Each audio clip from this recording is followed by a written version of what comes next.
Hello everyone, हमारा पहला lecture 19। तो इसमें हमारा पहला टॉपिक पढ़ेंगे हम व्यापार चक्र के बारे में जानेंगे हम। तो व्यापार चक्र जो होता है ये किसी भी देश की, किसी भी अर्थव्यवस्था की जो है उस देश की जो है आर्थिक गतिविधियों को दिखाता है। उस देश में अर्थव्यवस्था के जो उतार चढ़ाव होता है उसको दिखाता है। तो उस देश में व्यापार में तेजी और आर्थिक मंदी के जो बीच का जो गैप होता है उसी का जो है एक संकेतक होता है। तो यह जो है उस अर्थव्यवस्था में संकुचन और तेजी को जो है दर्शाता है। और यह पूरी एक क्रमबद्ध प्रक्रिया होती है जिसमें ये जो है इसको देखा जाता है, नापा जाता है। तो किसी भी देश मतलब भारत में जब आर्थिक गतिविधियां बनाई जाती हैं, अर्थव्यवस्था में सुधार करने का प्रयास किया जाता है, तो उस देश के भारत के व्यापार चक्र को देखा जाता है कि व्यापार चक्र की स्थिति क्या है। तो उसके हिसाब से जो है कोई नीति पॉलिसी जो है बनाई जाती है। तो जो व्यापार चक्र है इसके जो है जैसे भारत की अभी वर्तमान में हम भारत में व्यापार चक्र की स्थिति को देखें हम, तो व्यापार चक्र भारत में व्यापार चक्र की स्थिति है कि पहला तो इसके विस्तार की बात करें हम तो भारत में उद्योग और सेवा क्षेत्र में वृद्धि हुई है।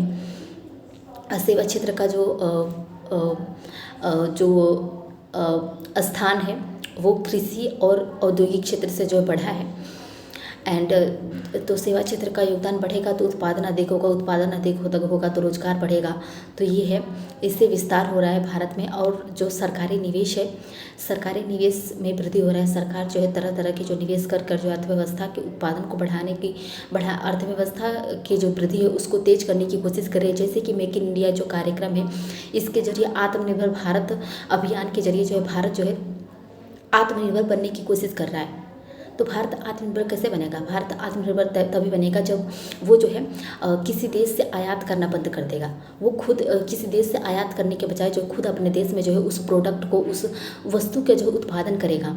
जैसे कच्चा तेल है, कच्चा तेल का सबसे ज़्यादा आयात जो है भारत कच्चे तेल का करता है।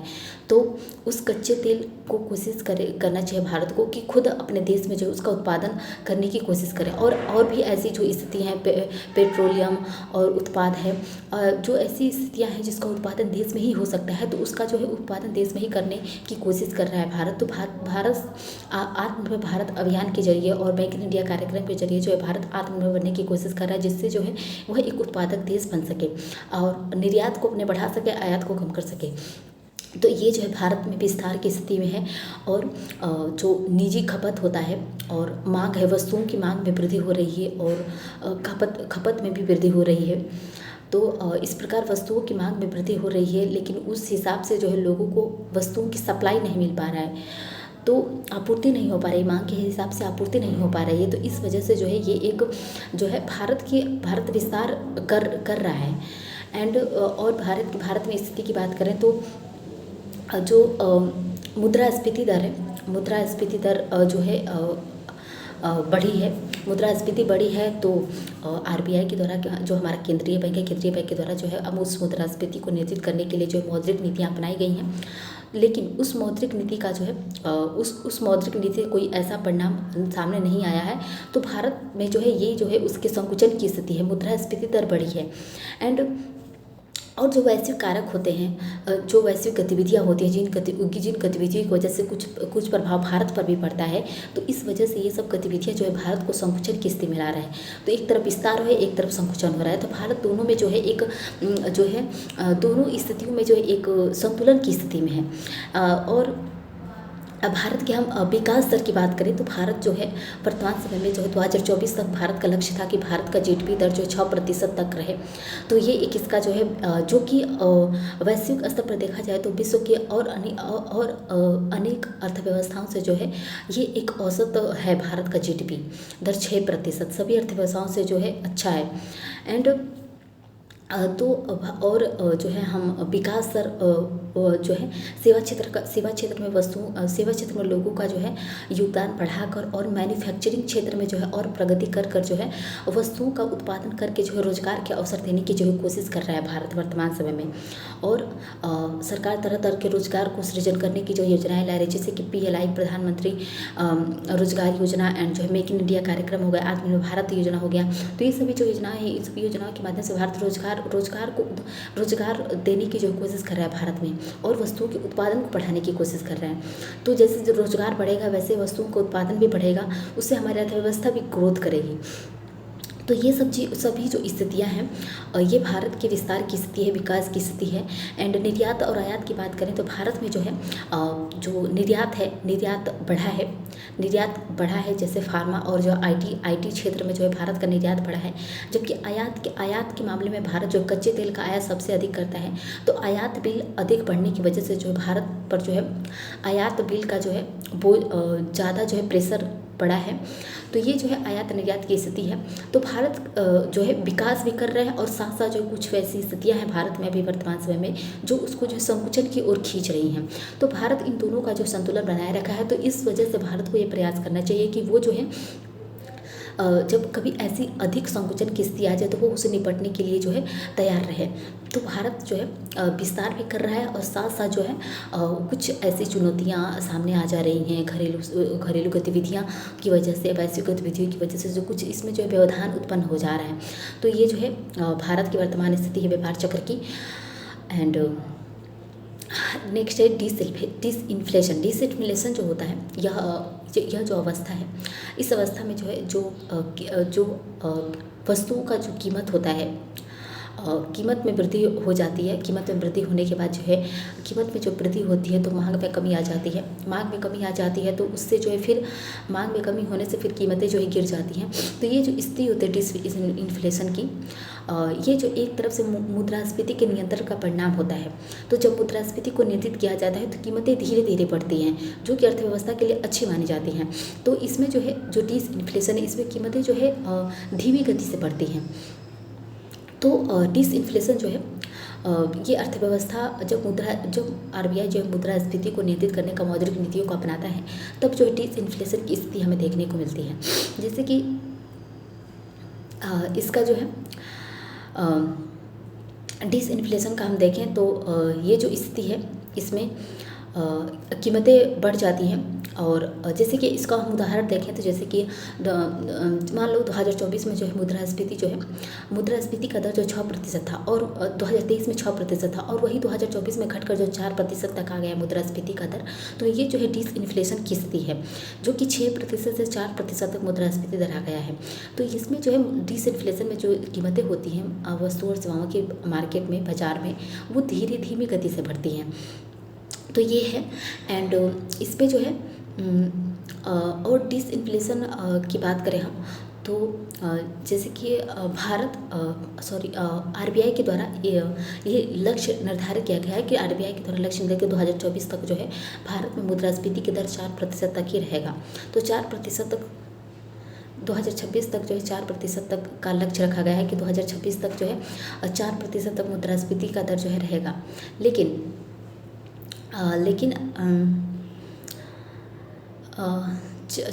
4% तक रहेगा। लेकिन जो है जब जो है मुद्रास्फीति बढ़ने लगती है, 4% से अधिक दर पर बढ़ने लगती है, तो उस स्थिति में अधिक दर पर बढ़ने लगती है तो वो जो स्थिति उत्पन्न होती है, तो उस स्थिति में इसमें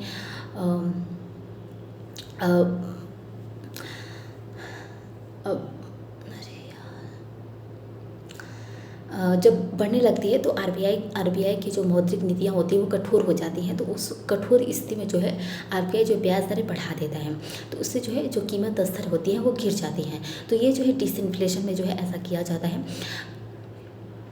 हमने इसके वर्तमान जो करेंट सिचुएशन है उसको भी हमने देखा। अब हम डिफ्लेशन की बात करें। डिफ्लेशन में इसको हम अपस्फीति कहते हैं, हिंदी इसका नाम है अपस्फीति। तो डिफ्लेशन की जो स्थिति होती है, इसमें जब कीमतें जो है कीमतों का जो सामान्य असर होता है, जिस कीमत पर जो है मतलब कीमत जो सामान्य असर है, जैसे कि सामान्य रूप से किसी चीज़ की, जैसे चीनी जो है 10 रुपये kg है, तो मान लो ये चीनी की सामान्य सामान्य जो है इसके मूल्य है, कीमत स्तर है। तो जब इससे जो है नीचे घटने लगता है, जब कीमतें जो है नीचे घटने लगती हैं, अपने सामान्य कीमत स्तर से जो नीचे घटने लगती है, मतलब सस्ती हो जाती हैं, तो उस स्थिति में जो है उसी को हम अपस्फीति कहते हैं। तो कीमतें जो है जब अपने सामान्य स्तर से जो है अधिक सस्ती हो जाती हैं, तो उस स्थिति को जो हम डिफ्लेशन कहते हैं। एंड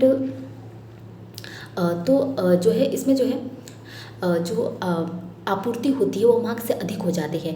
तो इसमें जो है सप्लाई जो होता है वो डिमांड से अधिक हो जाता है। तो इस वजह से जो कीमतें जो, क्योंकि जो है जब जब मांग से अधिक आपूर्ति हो जाता है तो देश में जो है जो वस्तुओं का जो हिस्से वो अधिक हो जाती है।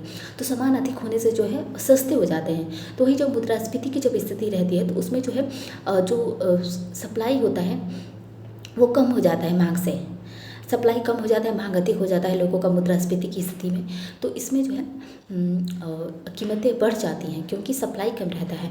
तो ये जो अपस्फीति की जो स्थिति होती है मुद्रास्फीति के ठीक विपरीत होती है। मुद्रास्फीति में कीमतें बढ़ जाती हैं और डिफ्लेशन में कीमतें गिर जाती हैं। तो ये मुद्रास्फीति की विपरीत स्थिति रहती है और इसमें जो है मूल्य में गिरावट आ जाती है और मांग में कमी आ जाती है। लोगों का मांग घट जाता है क्योंकि लोगों के पास वैसे आय नहीं रहती है। एंड इससे जो है मैं बताया। एंड इसके कारण की बात करें, हम डिफ्लेशन के कारण की बात करें तो जैसे इसके अधिशेष हो जाता है, वस्तुओं से अधिशेष की स्थिति उत्पन्न हो जाती है। वस्तुओं और सेवाओं की जो आपूर्ति होती है वो अधिक हो जाती है और लोगों की मांग घट जाती है और आय में गिरावट आ जाती है। लोगों की आय जो है कम हो जाता है, लोगों का आय कम होता है तो वो जो है खर्च करना कम कर देते हैं। तो खर्च करना कम कर देते हैं तो वस्तुओं का जो है इसी को कहते हैं खर्च करना कम देते, वस्तुओं की मांग जो है मांग को कम कर देते हैं लोग जब उनके पास आय कम हो जाता है तो।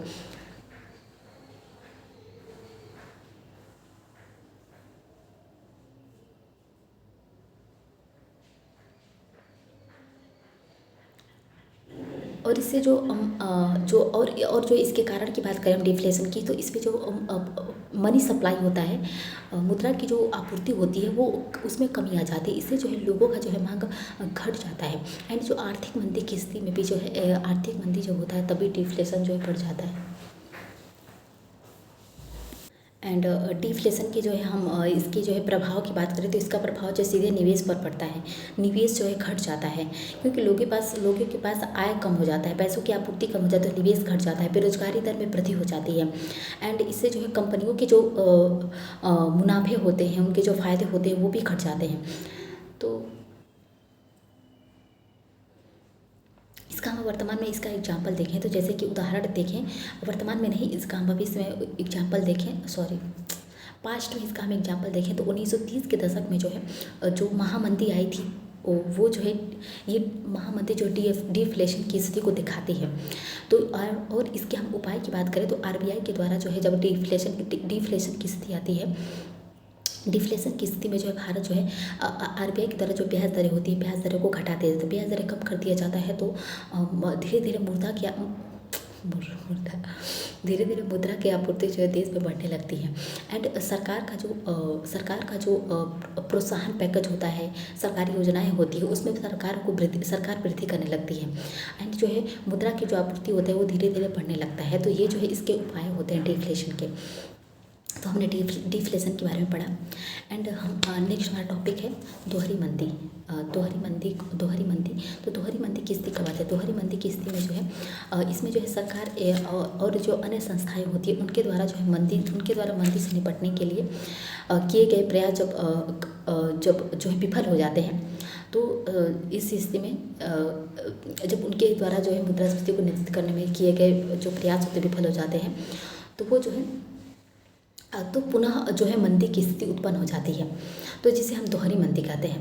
तो जब मंदी है और उसको ठीक करने के लिए जब सरकार प्रयास करती है, कुछ ऐसा प्रयास करती है और संस्थाएं करती हैं जिससे कि उससे जो है उनका प्रयास विफल हो जाता है और उससे दोहरी मंदी आ जाता है। तो ये जो सरकार की जो नीतियाँ होती हैं उसके जो है असफल सरकार की नीतियाँ में कमी और उसकी नीतियों में असफलता, उसकी नीतियों में कमियों की वजह से जो है ऐसा परिणाम देखने को मिलता है। तो मंदी जितनी ही गहरी होती है उसको जो है उसको ठीक करना, उसको रिकवरी करना उस रिकवरी करने में उतना ही अधिक समय लग जाता है। तो तो जब ये स्थिति आती है, दोहरी मंदी की जब स्थिति आती है, तो इसमें जब कीमतें बढ़ती हैं, दोहरी मंदी की स्थिति कैसे आती है, तो जब कीमतें बढ़ती हैं देश में तो मुद्रास्फीति की स्थिति आ जाती है। तो मुद्रास्फीति जब आती है तो कि जो कीमतें होती हैं अपने शिखर पर पहुंच जाते हैं, पीक पर, मतलब कीमतें बहुत अधिक बढ़ जाता है, पैसों की जो वैल्यू होता है वो कम हो जाता है। जब कीमतें अधिक बढ़ जाती हैं तो जो पैसे का जो मूल्य होता है वो कम हो जाता है, क्योंकि जब कीमतें बढ़ती हैं तो हम अगर 50 रुपये लेके गए दुकान पे तो हमें उससे जो है केवल एक जो है चॉकलेट मिलेगा, मान लो एग्जाम्पल, फॉर एग्जाम्पल। तो ये जो है, तो जब मुद्रास्फीति आती है तो उससे जो है कीमतें अपने पीक पर पहुंच जाती हैं, मुद्रा का जो मूल्य होता है वो कम हो जाता है, एंड इससे जो है डिसफ्लेशन की स्थिति उत्पन्न हो जाती है। डिसफ्लेशन की स्थिति मतलब कीमतें जो है फिर कीमतें जो है धीरे धीरे बढ़ती हैं। डिसफ्लेशन की स्थिति आता है जब सरकार जो फिर प्रयास करती है कुछ, तो डिसफ्लेशन की स्थिति आता है, कीमतें धीरे धीरे बढ़ती हैं। फिर उससे जो है अवस्फीति आ जाता है, अवस्फीति की स्थिति आ जाती है, मतलब जो डिमांड होता है वो जो सप्लाई होता है वो डिमांड से अधिक हो जाता है। उसके बाद जो है वो होता है अवमंदन की स्थिति होता है, सरकार जो है अवमंदन करता है। फिर उसके बाद जो है मंदी आती है, फिर सरकार कुछ प्रयास करती है, नीतियाँ लाती है। उसके बाद जो है री इन्फ्लेशन मतलब रिकवरी होता है, मुद्रास्फीति से रिकवरी होता है। उसके बाद इन्फ्लेशन जो है अपनी सामान्य स्थिति पर आ जाता है। तो ये जो है, इससे जो है दोहरी मंदी की जो स्थिति होती है वो देखने को मिलती है। सरकार एक तरफ जो है एक मंदी को ठीक करने का प्रयास करती है और उससे जो है वो मंदी ठीक ना होकर उससे दोहरी मंदी उत्पन्न हो जाती है। एंड हम बटलनेक इन्फ्लेशन की बात करें तो इसका जो हिंदी नाम है अवरोधात्मक मुद्रास्फीति है। तो यह जब यह स्थितियाँ आती है जब खराब आधारभूत संरचना होती है, तो खराब आधारभूत संरचना जब अर्थव्यवस्था में होती है तो उसके कारण बाजार में जो वस्तु और सेवाएं होती हैं उसकी जो आपूर्ति होती है वह घटने लगती है। तो आपूर्ति घटने की वजह से जो है कीमतें बढ़ने लगती है। तो कीमतें जब बढ़ती हैं तो उस स्थिति में जो है आपूर्ति के जो है, जब कीमतें बढ़ती है तो ये आपूर्ति के जो विभिन्न कारणों को दिखाती है। तो किन कारणों से जो है आपूर्ति कम हो रही है और लोगों का जो मांग है वो बढ़ रहा है। तो इस समस्या से निपटने के लिए सरकार जो है इन अवरोधों को कम करने पर जो ध्यान देती है, तो इसी को हम अवरोधात्मक मुद्रास्फीति कहते हैं। तो मुद्रास्फीति की हम गणना की बात करें तो मुद्रास्फीति की गणना जो है कीमत स्तर पर की जाती है। मुद्रास्फीति की गणना जैसे कि कीमत स्तर पर दो आधारों पर की जाती है, एक तो होता है प्राइस इंडेक्स मेथड और दूसरा जो होता है जीडीपी डिफ्लेटर। तो प्राइस इंडेक्स मेथड को हम जो है कीमत सूचकांक विधि भी कहते हैं।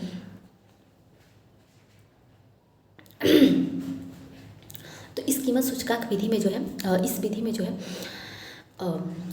इसमें कोई एक वस्तु की गणना नहीं की जाती है। इसमें कोई निश्चित वस्तु और सेवाओं की जो है कीमतों की जो है औसत, मतलब पूरा ओवरऑल जो है उसके औसत परिवर्तन की जो है गणना की जाती है। तो इसमें कोई एक जो है, इसमें किसी एक वस्तु या सेवाओं की जो है, किसी की एक वस्तुओं के जो है कीमत में वृद्धि की जो है नहीं दिखाया जाता है, बल्कि जो है एक जो है चयनित वस्तुओं की जो है कीमतों में औसत परिवर्तन को दिखाया जाता है। तो इन जो है जो प्रत्येक सूचकांक होता है, जैसे कि प्राइस इंडेक्स मेथड में 3 सूचकांक होता है, WPI, CPI एंड PPI। तो ये जो है इन सूचकांकों में जो है मुद्रास्फीति दर की गणना जो है 3 आधारों पर की जाती है। तो इन तीन आधारों पर जो मुद्रास्फीति के सूचकांकों की गणना के लिए जो तीन को आधार माना जाता है। पहला जो है चयनित वस्तुओं और सेवाओं की जो है सूची को देखा जाता है, एंड चयनित वस्तुओं और सेवाओं की जो है से आवंटित भारांश को, और तीसरा जो होता है उनके जो है आधार वर्ष को। तो ये 3 जो स्थितियाँ होती है किसी भी जो सूचकांक की गणना के लिए जो है इसको आधार माना जाता है, देखा जाता है। तो पहला जो है WPI, होलसेल प्राइस इंडेक्स, इसको हम थोक मूल्य सूचकांक भी कहते हैं। तो इस सूचकांक में यह जो सूचकांक है इसमें वस्तुओं के जो है वस्तुओं के थोक मूल्य में औसत परिवर्तन को व्यक्त करता है। और लेकिन WPI की जो गणना होती है केवल वस्तुओं को शामिल किया जाता है, इसमें सेवाओं को नहीं शामिल किया जाता है इसमें। एंड इसके आधार वर्ष की बात करें हम,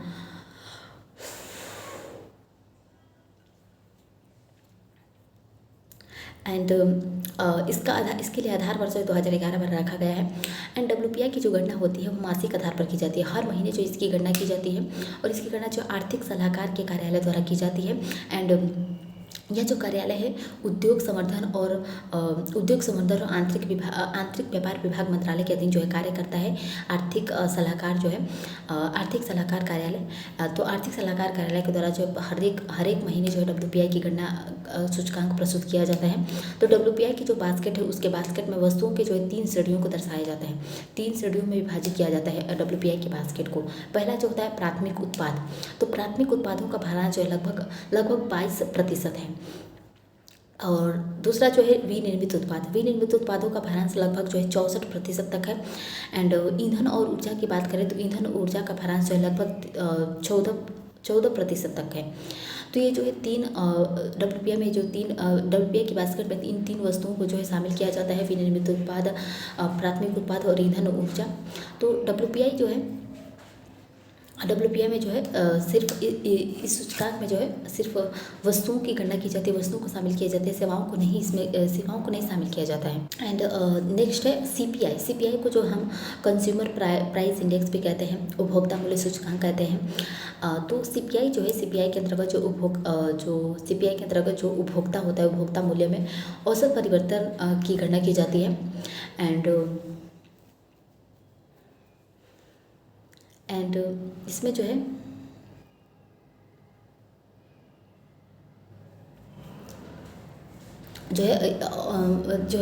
इसमें जो है उपभोक्ता मूल्यों में जो औसत परिवर्तन की गणना की जाती है उपभोक्ताओं के मूल्यों में, और इस गणना में वस्तुओं और सेवाओं जो है दोनों को शामिल किया जाता है, जबकि डब्ल्यूपीआई में सिर्फ जो है वस्तुओं को शामिल किया जाता था। तो सीपीआई के अंतर्गत वस्तुओं और सेवाओं की जो है संख्या को देखने के लिए, संख्या को निर्धारित करने के लिए उपभोक्ता के जो है व्यवहार को देखा जाता है कि उपभोक्ता का व्यवहार कैसा है, उपभोक्ता जो किन वस्तुओं का मांग ज़्यादा कर, किन वस्तुओं को खरीदने में ज़्यादा इंटरेस्ट ले रहा है। तो इसके आधार पर जो है इनके जो व्यवहार के आधार पर जो है सीबीआई गणना की जाती है। तो सीबीआई की जो पुरानी श्रृंखला की बात करें तो इसमें जो है 3 आधारों पर गणना की जाती थी। तो सीपीआई में जो है पुराने इसकी श्रृंखला में जो है 3 आधारों पर जो इसकी गणना की जाती थी। पहला है सीपीआई एल मतलब सीपीआई एग्रीकल्चरल लेबर्स, कृषि मजदूर। दूसरा जो था सीपीआई आरएल रूरल लेबर्स, ग्रामीण मजदूर। एंड तीसरा जो था सीपीआई जो है औद्योगिक श्रमिक। तो इस आधार पर जो है सीपीआई जो है 3 आधारों पर गणना की जाती थी, और इन तीनों को जो है श्रम कार्यालय यानी श्रम ब्यूरो द्वारा जो है इन तीनों की गणना की जाती थी। लेकिन अब जो है सीपीआई की जो गणना है वो बदल गई है। तो सीपीआई हम आईडब्ल्यू की बात करें, हम सीपीआई जो है इंडस्ट्रियल वर्कर्स की बात करें, हम औद्योगिक श्रमिक की बात करें हम, तो इसमें जो है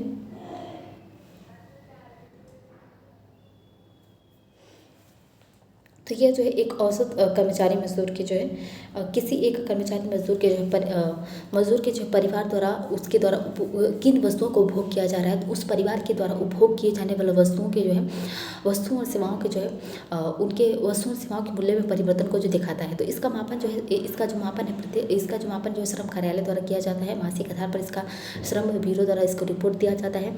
एंड इसका आधार पर जो है 2016 है, और इस इंडेक्स का प्रयोग जो है कर्मचारियों को दिए जाने वाले जो महंगाई भत्ता होता है उसके निर्धारण के लिए जो है इस इंडेक्स का प्रयोग किया जाता है।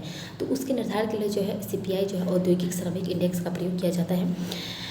एंड नेक्स्ट है सीपीआई जो है कंबाइंड की बात करें, सीपीआई संयुक्त की बात करें हम, तो इसमें जो है सीपीआई की नई श्रृंखला है, जिसके माध्यम से जो अखिल भारतीय स्तर पर जो उपभोक्ता मूल्य होता है उसके जो है उपभोक्ता मूल्यों में जो औसत परिवर्तन की जो है गणना की जाती है। तो इसमें जो है सीपीआई शहरी और सीपीआई ग्रामीण दोनों को जो शामिल किया जाता है। तो सीपीआई की नई श्रृंखला में जो इसका आधार पर जो 2012 रखा गया है। एंड सीपीआई की जो नई श्रृंखला है, पुरानी श्रृंखला को तो मैंने बताया श्रम ब्यूरो द्वारा जो है 3 आधारों पर इसकी गणना की जाती थी। नई श्रृंखला में तो इसमें वस्तुओं और सेवाओं को जो 6 भागों में विभाजित किया गया है। पहला जो है खाद्य और जो है पेय पदार्थ, दूसरा जो है पान, तंबाकू और मादक पदार्थ, तीसरा कपड़े एवं जूते, ईंधन और प्रकाश, आवास, और जो कुछ विविध वस्तुएं से इस विविध में सेवाएं शामिल हैं। तो सीपीआई जो संयुक्त है, सीपीआई संयुक्त की गणना जो है सीपीआई रूरल एंड सीपीआई जो है अर्बन, दो आधारों पर की जाती है, ग्रामीण और जो है शहरी। तो सीपीआई संयुक्त की गणना जो है मासिक आधार पर जो है एनएसओ के द्वारा की जाती है, नेशनल सर्विसेज ऑर्गेनाइजेशन के द्वारा जो है इसकी गणना की जाती है। एंड नेक्स्ट है हेडलाइन मुद्रास्फीति। हेडलाइन मुद्रास्फीति की बात करें हम तो यह जो यदि मुद्रास्फीति दर की गणना करते समय जो है इंडेक्स के जब मुद्रास्फीति की गणना करते हैं तो उसके इंडेक्स के जो है पूरे जो बास्केट होता है, जब पूरे बास्केट का प्रयोग किया जाता है तो उसे ही जो है हम हेडलाइन मुद्रास्फीति कहते हैं। जैसे इसमें जो सीपीआई, डब्ल्यूपीआई एंड पीपीआई तीनों बास्केट का प्रयोग किया जाता है। तो एंड कोर इन्फ्लेशन की बात करें हम तो यदि हेडलाइन इन्फ्लेशन में से जो है अगर खाद्य वस्तुओं और जो ईंधन के प्रभाव को हटा दिया जाता है तो इसके तो इस हटा कर जो प्राप्त किए गए मुद्रास्फीति दर को जो हम कोर इन्फ्लेशन कहते हैं। एंड जो है रिफाइंड कोर इन्फ्लेशन की बात करें तो इसमें जो है इस इन्फ्लेशन की गणना तब की जाती है जब इसमें जो है जो विविध होता है, जैसे कि सेवाएं हो गई, विविध में से जो वाहनों के लिए पेट्रोल डीजल को हटाकर जो है मुद्रास्फीति दर की जब गणना की जाती है तो उसको हम जो है रिफाइंड कोर इन्फ्लेशन कहते हैं। तो मुद्रास्फीति की गणना भी जो है कई आधारों पर की जाती है और उसके नाम जो है अलग अलग हो जाते हैं जब मुद्रास्फीति की गणना की जाती है। तो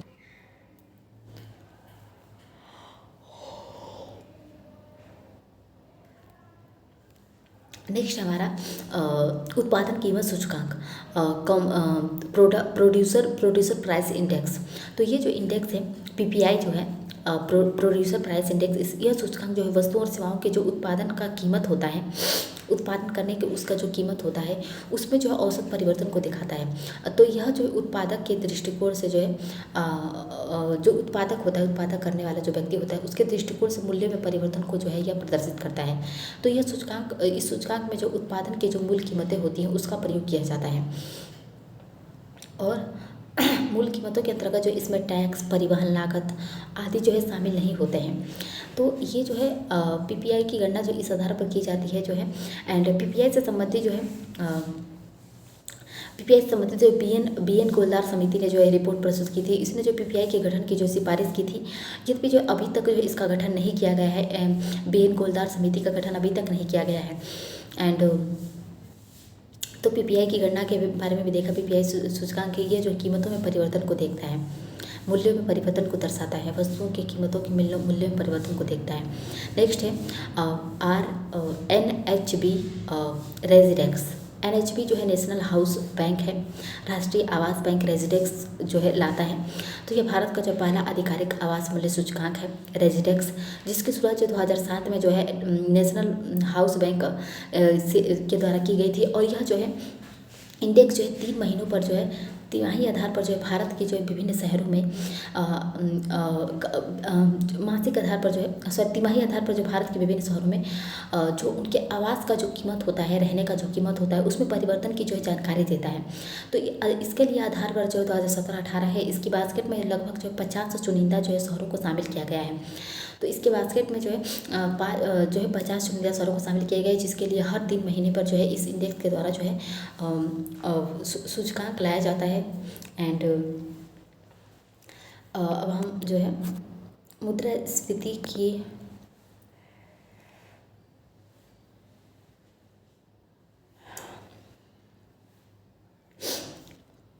अब हम मुद्रास्फीति के प्रभाव की बात करें तो मुद्रास्फीति के प्रभाव में जो पहला तो उपभोक्ता हो गया।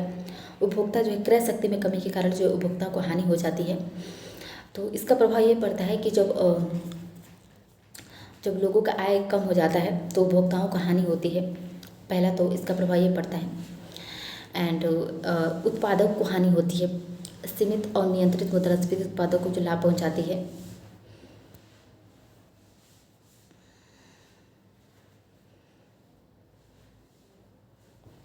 तो ये जो है इसका प्रभाव ये पड़ता है कि उत्पादकों को लाभ पहुंचाती है। एंड रोजगार की बात करें तो उत्पादक जो होता है, उत्पादन करने वाला वस्तुओं का जो उत्पादन करता है, उसके लाभ में जो है वृद्धि से रोजगार के जो अवसर भी बढ़ सकते हैं। एंड जो किसान होता है, किसान जो होता है, किसान कृषि वस्तुओं का जो उत्पादन करता है तथा मुद्रास्फीति के कारण जो है उत्पादक को जो है लाभ होता है। तो जब कीमतें बढ़ती हैं तो उत्पादक को लाभ होता है, क्योंकि जो है जब कीमतें बढ़ती हैं तो उसको जो है लाभ होता है, क्योंकि उसको जो है कीमतें बढ़ती हैं तो उसके पास जो है मूल्य जो पैसे होता है उसका मूल्य कम हो जाता है, तो उत्पादक को लाभ होता है, क्योंकि वो जो है वो तो उत्पादन करता है और उसको थोड़ी ही सामान देगा तो उसको उस पर जो है अधिक पैसे मिल जाएंगे, तो इससे उत्पादकों को लाभ होता है, उपभोक्ताओं को हानि होती है। उपभोक्ता मतलब खरीदने वाले, सामान खरीदने वाले। निश्चित आय वाले जो व्यक्ति होते हैं, वेतन में वृद्धि ना होने के होने से जो है उनकी क्रय शक्ति में जो है कमी आ जाती है। तो जब मुद्रास्फीति की स्थिति आती है तो किसी भी कर्मचारी के जो है वेतन में वृद्धि नहीं हो पाती है। एंड परिवर्ती आय वाले जो व्यक्ति होते हैं उनके वेतन में वृद्धि से जो मुद्रास्फीति का जो ध्यान में रख कर की जाती है, तो इसके परिणामस्वरूप इस वर्ग को जो है लाभ होता है, परिवर्तित आय वाले व्यक्तियों को लाभ होता है।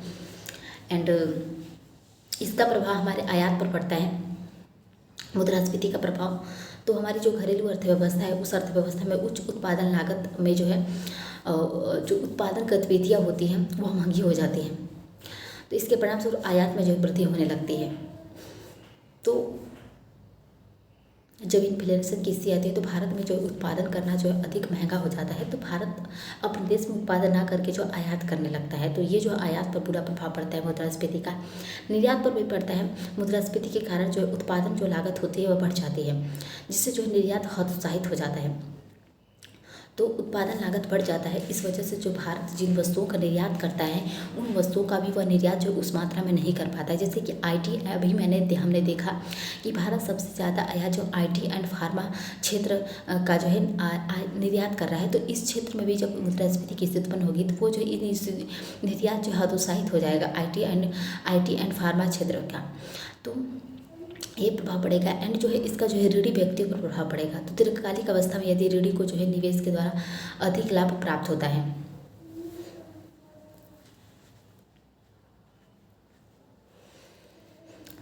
तो एंड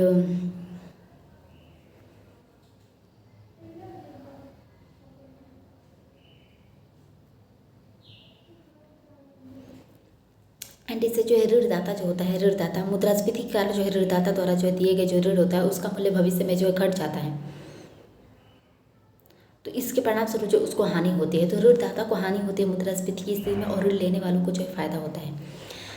तो ये जब इससे उत्पन्न होती है तो इससे जो है मुद्रास्फीति का कारण जो है हमारी अर्थव्यवस्था पर जो है इसका अर्थव्यवस्था के हर क्षेत्र को जो है मुद्रास्फीति जो है प्रभावित करता है। एंड इसके हम उपाय की बात करें तो इसके हम नियंत्रण की बात करें तो मुद्रास्फीति का उपाय जो है पहला तो इसका उपाय हम जो है मांग पर नियंत्रण कर सकते हैं और आपूर्ति में वृद्धि करके कर सकते हैं। तो मुद्रास्फीति का जब हम आपूर्ति में वृद्धि करेंगे तो मुद्रास्फीति कम हो जाएगी और लोगों का मांग घटेगा तो मुद्रास्फीति कम हो जाएगी। तो ये दो पर फोकस किया जाता है। तो मांग पर नियंत्रण कैसे होगा? तो मांग पर नियंत्रण जो है तरलता में कमी करके होगा। तरलता मतलब लोगों के पास जो पैसे कम हो जाएंगे तो लोग जो है खर्च करना कम कर देंगे, तो इससे जो उनका मांग कम हो जाएगा। तो इससे तरलता में कमी करके किया जा सकता है। तो तरलता में कमी जो है राजकोषीय तरलता में कमी तो एक तो मैंने बताया था कि एक तो मौद्रिक नीति के द्वारा जो है तरलता में कमी की जाती है और एक राजकोषीय नीति के द्वारा। तो तरलता में कमी मौद्रिक नीतियाँ जब आरबीआई के द्वारा मैंने बताया था कि मौद्रिक नीति दो प्रकार की होती है, एक तो संकुचित मौद्रिक नीति होती है, एक कठोर मौद्रिक नीति होती है, एक विस्तारित एक जो है संकुचित। तो इस प्रकार जो है जो कठोर मौद्रिक नीति है उसका प्रयोग किया जाता है आरबीआई के द्वारा, जिससे जो है कठोर मौद्रिक नीति में ब्याज दरें बढ़ा दी जाती हैं। तो ब्याज दरें जब बढ़ा दी जाती हैं तो लोगों को जो है अधिक ब्याज दर पर जो है ऋण मिलता है। तो इससे जो है ब्याज दरें बढ़ा देने की वजह से जो है मुद्रा की धीरे धीरे लोगों की तरलता जो है कम होने लगती है। एंड राजकोषीय नीति के द्वारा भी जो है तरलता को कम किया जा सकता है। जैसे कि जब राजकोषीय घाटे की स्थिति उत्पन्न होती है तो राजकोषीय घाटे की स्थिति में जो है जब राजकोषीय नीति जो है एंड जब सार्वजनिक जो व्यय होता है, सार्वजनिक व्यय जो है को अगर सरकार द्वारा जो है सार्वजनिक व्यय को कम कर दिया जाएगा तो इस पर जो है सार्वजनिक व्यय कम करने की वजह से लोगों का तरलता कम हो जाएगा। सार्वजनिक व्यय मतलब लोग जो है सरकार जो है नई नई परियोजनाएं और योजनाएं लाना बंद कर देगी, कम कर देगी। इससे जो है राजकोषीय घाटे पर भी नियंत्रण किया जा सकता है सार्वजनिक व्यय को कम करके। तो इससे जो है सार्वजनिक व्यय जब कम किया जाएगा तो सार्वजनिक व्यय कम करके, सार्वजनिक व्यय कैसे कम होगा? सार्वजनिक व्यय सब्सिडी को कम करके, सरकार जो किसानों को सहायता देती है, कृषि सहायता जो देती है सब्सिडी के रूप में, अगर वो सब्सिडी को कम कर देगी और जो रक्षा पर व्यय करती है, रक्षा क्षेत्र पर जो व्यय करती है सरकार, उसको कम कर देगी तो जो है सार्वजनिक व्यय कम हो जाएगा। एंड नई नई परियोजनाएं योजनाएं लाना जो है कम कर देगी। तो सरकार द्वारा सार्वजनिक व्यय कम करने पर भी तरलता में कमी की जा सकती है। एंड इससे जो है कर जो संग्रह होता है, कर संग्रह में जो है वृद्धि हो जाएगी। तो ओवरऑल इससे जो है कर संग्रह जो होता है, कर संग्रह में जो इससे वृद्धि हो जाएगी। एंड इससे लोगों का तरलता कम हो जाएगा और जो है मांग में जो है कमी हो जाएगी। एंड आपूर्ति में वृद्धि कैसे होगी? तो आपूर्ति में वृद्धि दो प्रकार से, एक तो राजकोषीय उपाय के द्वारा और एक प्रशासनिक उपाय के द्वारा।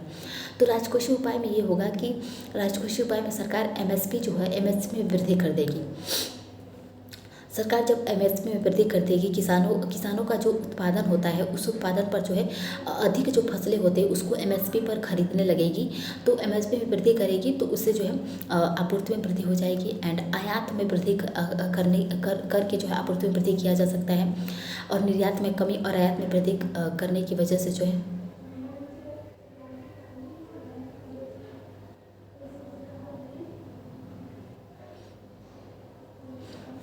एंड एपीएमसी अधिनियम में सुधार करके और जो है खाद्यान्न उत्पादन में वृद्धि करके जो है आपूर्ति में वृद्धि किया जा सकता है। एंड जो है प्रशासनिक उपाय की बात करें तो इसमें जमाखोरी जो है, जमाखोरी को कम करके ओपन मार्केट सेल स्कीम के माध्यम से जो है आवश्यक वस्तुओं का जो है विक्रय करके एंड आपूर्ति संबंधी जो अवरोध है उसको समाप्त करके। तो जब सप्लाई होता है तो उसमें जो कुछ अवरोध आते हैं, वैश्विक अवरोध, घरेलू अवरोध आते हैं, तो उस अवरोध को समाप्त करके जो है आपूर्ति को बढ़ाया जा सकता है। तो मुद्रास्फीति का उपाय यही है कि आपूर्ति में वृद्धि किया जाए और मांग में कमी किया जाए। एंड इसका हम सरकारी प्रयास की बात करें, मुद्रास्फीति को नियंत्रित करने में सरकारी प्रयास की बात करें तो इसमें जो है दाल एवं जो प्याज की बफर स्टॉक में जो है वृद्धि किया जाए। क्योंकि अगर जो है सरकारी प्रयास ये किया जाता है कि दाल के उत्पादन में जो वृद्धि किया जाता है, क्योंकि जो है भारत जो है दाल का आयात करता है, दूसरे देशों से दाल का आयात करता है। एंड दालों के जो है एमएसपी में वृद्धि किया जाए, दालों के एमएसपी में वृद्धि करने की वजह से मुद्रास्फीति कम हो जाएगी। एंड जो ऑपरेशन ग्रीन का है, ऑपरेशन ग्रीन का जो है विस्तार किया जाए, जैसे कि टमाटर, आलू और प्याज का जो है प्याज पर जो है प्याज की आपूर्ति को बढ़ाया जाए, उत्पादन को बढ़ाया जाए। एंड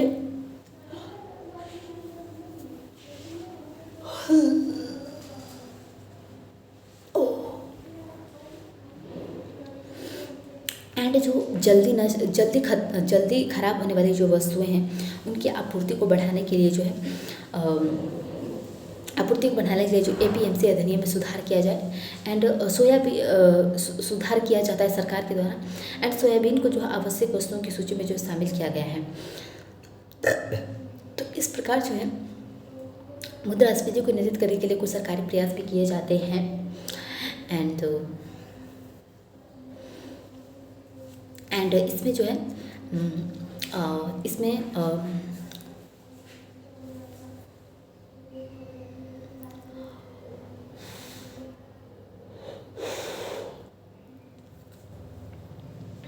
आधार प्रभाव क्या होता है? तो मुद्रास्फीति की गणना करते समय वर्तमान वर्ष के सूचकांक को जो पिछले वर्ष के जो सूचकांक से तुलना की जाती है तथा यह जो निष्कर्ष निकाला जाता है कि मुद्रास्फीति दर में जो कितनी वृद्धि हुई है उसे जो आधार प्रभाव कहते हैं।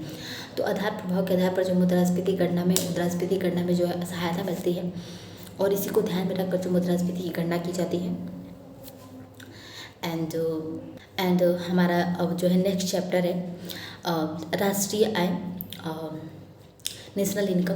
तो इसकी बात करें तो यह जो है राष्ट्रीय आय जो है किसी देश में जो है किसी एक वर्ष में किसी एक वर्ष में जो उस देश के द्वारा जो है उस देश के निवासियों के द्वारा जो है अ, अ, अ, अर्जित कारक आय का जो है कुल योग होता है। तो किसी एक वर्ष में जो है किसी एक वित्तीय वर्ष या लेखा वर्ष में जो है उस देश के निवासियों द्वारा उत्पादित जो है आय को अर्जित आय को जो है राष्ट्रीय आय कहा जाता है। तो इसका यह एक जो वित्तीय वर्ष में उत्पादित अंतिम वस्तुओं और सेवाओं का जो है कुल जो मौद्रिक मूल्य है मौद्रिक मूल्य होता है। किसी भी देश में एक वर्ष में उत्पादित वस्तुओं और सेवाओं का मौद्रिक मूल्य होता है। तो भारत में राष्ट्रीय आय का जो मापन होता है NSO के द्वारा किया जाता है।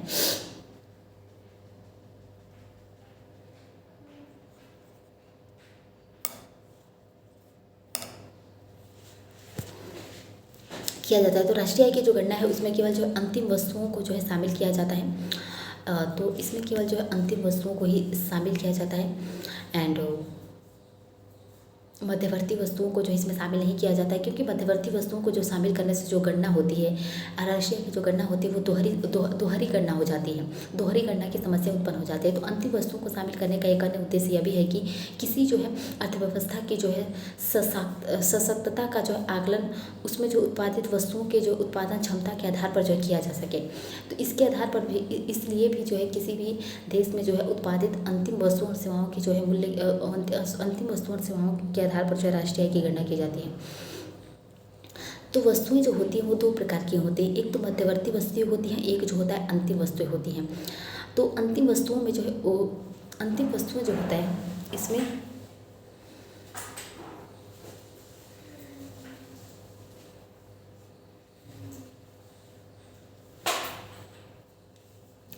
तो जो अंतिम वस्तु है अंतिम वस्तु में जो है इसमें उपभोग वस्तुएं शामिल होती हैं और एक पूंजीगत वस्तुएं शामिल। तो उपभोग वस्तुओं में जो है सामान्य उपभोग वस्तुएं और जो टिकाऊ उपभोग वस्तुएं शामिल होती हैं, और जबकि पूंजीगत वस्तुओं में उत्पादन को बढ़ाने में जो है उपयोगी होती हैं पूंजीगत वस्तुएं।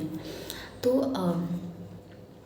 मध्यवर्ती वस्तुएं वो होती हैं जैसे कि मान लो किसान ने किसी कच्चे माल का उत्पादन किया, मतलब मान लो गेहूँ है, गेहूँ को पहले कहाँ ले जाया जाता है? गेहूँ को खरीद कर गेहूँ को खरीद कर जो उपभोक्ता होता है गेहूँ को जो पहले मशीनों में ले जाया जाता है, फिर उसको जो है फिर उसको खरीद कर कुछ जो है उसको जो है ब्रेड बनाने की प्रक्रिया शुरू होती है। तो जब ब्रेड बन के तैयार हो जाता है और ब्रेड जब उपभोक्ता तक पहुंच जाता है तो वो जो अंतिम वस्तु है, तो वो अंतिम वस्तु है जो उपभोक्ता तक पहुंच जाता है ब्रेड। और जबकि गेहूं को बनाने में जो आटा होता है, आटा मध्यवर्ती वस्तु है। तो इसलिए जो है किसी भी देश की राष्ट्रीय आय की गणना में जो है उस देश के उत्पादित अंतिम वस्तुओं और सेवाओं की जो है गणना की जाती है। तो इसमें हम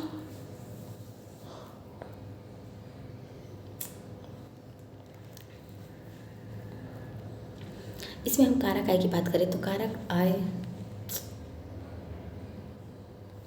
की बात करें तो यह उत्पादन के जो है कारकों को जो है उत्पादन प्रक्रिया के परिणाम स्वरूप प्राप्त होने वाले जो आय का जो कुल योग होता है कि वो किसी भी उपभोक्ता को उत्पादन करने पर क्या आय प्राप्त होता है उसी को हम कारक आय कहते हैं। तो अर्थात यह जो है जो है भूमि, श्रम, पूंजी और उद्यमशीलता को जो है प्राप्त आय है। मैंने बताया था कि जो उत्पादन होता है, उत्पादन करने के जो है 4 कारक हैं, भूमि, श्रम, पूंजी और उद्यमशीलता। तो जो हस्तांतरण आय होता है, हस्तांतरण आय एक पक्षीय भुगतान होता है। ये किसी वस्तु या सेवा के उत्पादन का परिणाम नहीं होता है हस्तांतरण आय। तो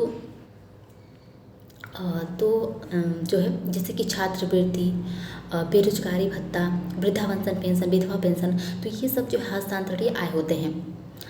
तो जबकि जो कारक आय होता है किसी भी उपभोक्ता के द्वारा वस्तुओं के उत्पादन जब किया जाता है तो उत्पादन की प्रक्रिया में उसको जो उसके परिणाम स्वरूप जो उसको आय मिलता है वो उसका कारक आय होता है।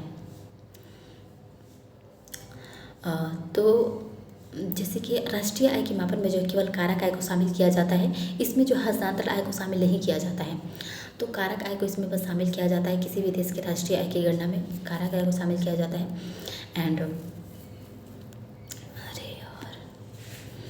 इसमें हम सामान्य निवासी की बात करें तो सामान्य निवासी क्या होते हैं। तो सामान्य निवासी एक देश का जो है सामान्य निवासी वह होता है जो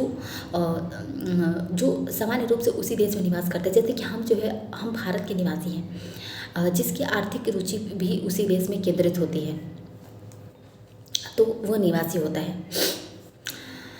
एंड जो है 1 वर्ष या उससे अधिक समय तक जो है निवास करने वाले व्यक्ति को जो उस देश का जो है सामान्य निवासी माना जाता है। तो इसके अंतर्गत जो व्यक्ति अथवा संस्था दोनों शामिल होते हैं। एंड यह आवश्यक नहीं है कि देश का सामान्य निवासी उसी देश का जो नागरिक भी हो।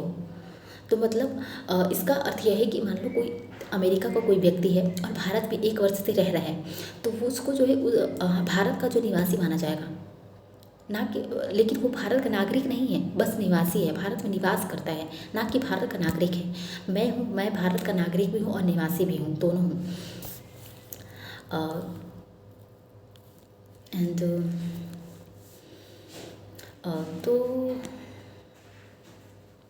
तो निम्नलिखित व्यक्तियों को जो देश का सामान्य निवासी माना जाता है, जैसे कि सामान्य निवासी माना जैसे कि कोई व्यक्ति जो है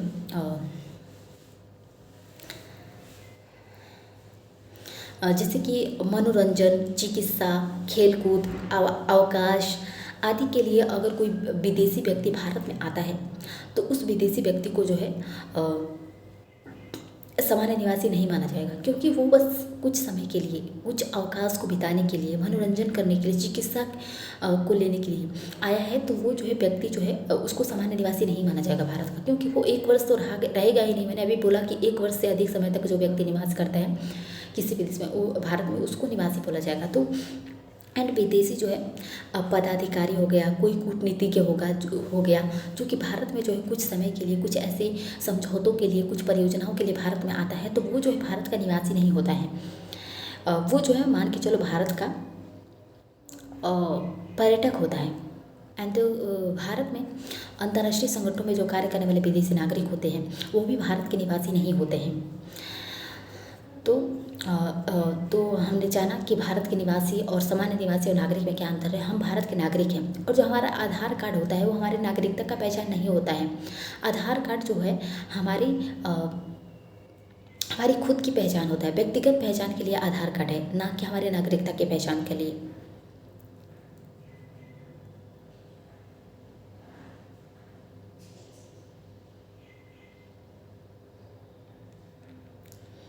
नागरिकता के लिए तो भारत के संविधान के अनुच्छेद जो है 9 से संविधान के अनुच्छेद 5 से 11 के बीच जो है नागरिकता के बारे में प्रावधान दिया गया है। एंड इसमें जो हम आर्थिक समृद्धि और आर्थिक विकास में अंतर देखेंगे हम। तो जो आर्थिक समृद्धि है, आर्थिक समृद्धि की बात करें तो यह जो है आर्थिक समृद्धि जो है यह मात्रात्मक अवधारणा होती है। इसको मात्रा के आधार पर जो है समृद्धि को मात्रा के आधार पर इसकी गणना की जाती है।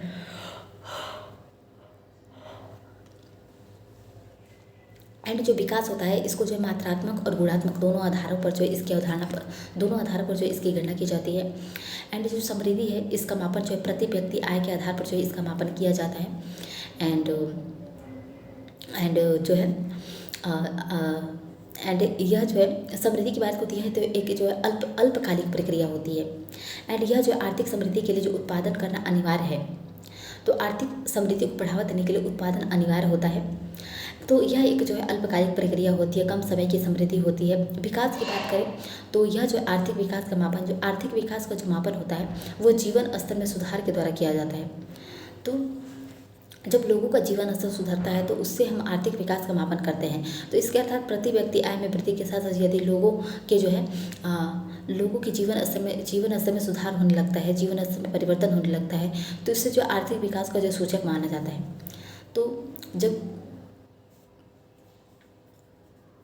तो लोगों का जब आय में वृद्धि होता है तो उससे जो है हमारा लोगों का जीवन सुधरता है, तो उससे हम मानते हैं कि आर्थिक विकास हो रहा है। तो यह जो है एक दीर्घकालिक एवं जो है सतत प्रक्रिया होता है, आर्थिक विकास का होता है। यह सतत